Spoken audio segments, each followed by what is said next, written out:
Each crisis is more dangerous than the one before. So 1998, 2008, we're going to get to a point, we may be there, where the crisis is actually bigger than the Fed, bigger than the Fed's ability to stop. We are uncomfortably close. Now, it's impossible to know exactly how close because it's a complex dynamic system. And you can make very good predictions on complex dynamic systems as to the magnitude of the crisis, but it's very hard to get the exact timing.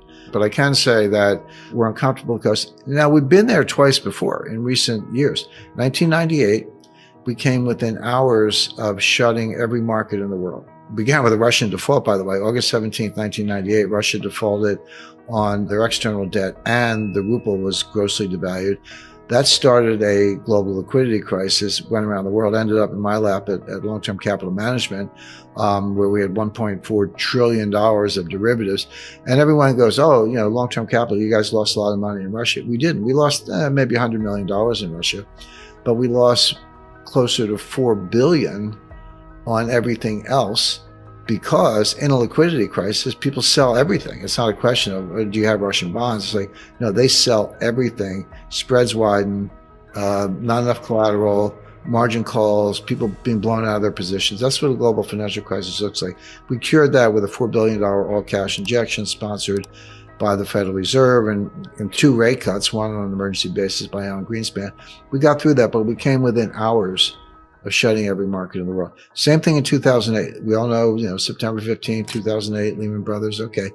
People don't realize that, Morgan Stanley was days away from failing. Goldman Sachs was days away from failing. John Mack said so at the time. He said, Lehman was begging for help. He said, sorry, I got enough on my plate. We're worried about Morgan Stanley right now. And then the Fed came in. And so think of it as dominoes are falling. So all the dominoes are falling and they're going to keep falling unless you truncate it, drop a wall in. And that wall was the Fed. But here's my point. Each bailout gets bigger than the one before. Each crisis is more dangerous than the one before. You want assets that are going to be immune from a global liquidity crisis. What are they? Land, real estate, gold, silver, fine art. I see Andy Warhol, Marilyn Monroe has gone, they estimate $200 million. You could have bought that for $50,000 in the 1970s. That's a little more specialized, but there are, natural resources, water, et cetera, energy, oil. If you want to be in stocks, okay, get stocks of companies that are based on natural resources, and they're such as ExxonMobil, Chevron. I'm just giving these as an example. But there are a lot of ways to protect yourself. But, a regular stock portfolio is not a good one. And, banks are going to be in distress. Money market funds are going to be in distress. That's what a liquidity crisis is. I point out that the dollar has been a cryptocurrency since at least 1979. That was the last year the Treasury issued a paper treasury note, like you had a note. Maybe somebody's grandmother still has an old one in the attic. But they had little almost like, stamps, like you peel off a coupon and take it down to the bank and get paid. The last time they did that was 1979. So the dollar has been digital and message traffic has been encrypted since around 1980. But I think in terms of the impact on the dollar, this is, be careful what you wish for. And this was exactly what I was saying earlier in terms of second and third order effects. And I warned the Pentagon about this and I warned the Treasury about this because I know how economic sanctions work. I've been very involved in that from the point of view of the intelligence community and also advising the government, but they can be powerful. But if you use them too much and too broadly, they actually lose all their impact because the people you're targeting say, well, okay, no mas, I'm out of the dollar system. You've done it one too many times. And this is an example of that. We've never frozen a central bank before. We have now. We've never kicked an entire country out of SWIFT with the exception of Iran, but that's a much more isolated case. We have now with Russia. And so instead of just sitting there saying, oh, gee, you got me, we can say, okay, let's go to a new payment system. Let's pick up a new currency. The Saudis are saying the same thing. And all of a sudden, if you're one of the top princes of Saudi Arabia, maybe Mohammed bin Salman or any of the top princes, you have a yacht in Monaco. You have a house in Aspen.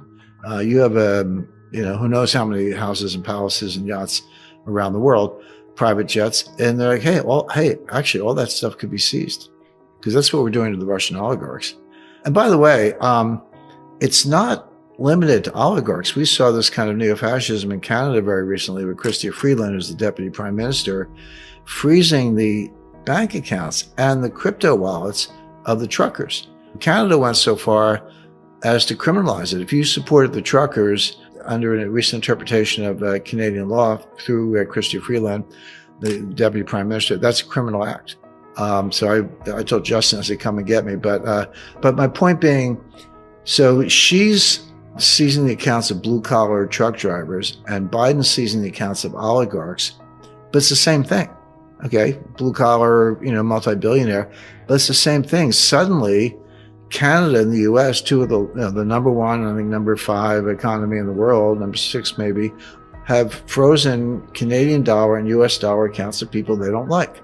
Now, you can say it's for good reason, and Putin should have invaded Ukraine. I get it, but if you're a Saudi prince, if you're certainly a Russian, if you're a Chinese oligarch, how comfortable are you with the dollar right now? I haven't met him personally, by the way. I checked him out. Looks like a thoroughly bright guy.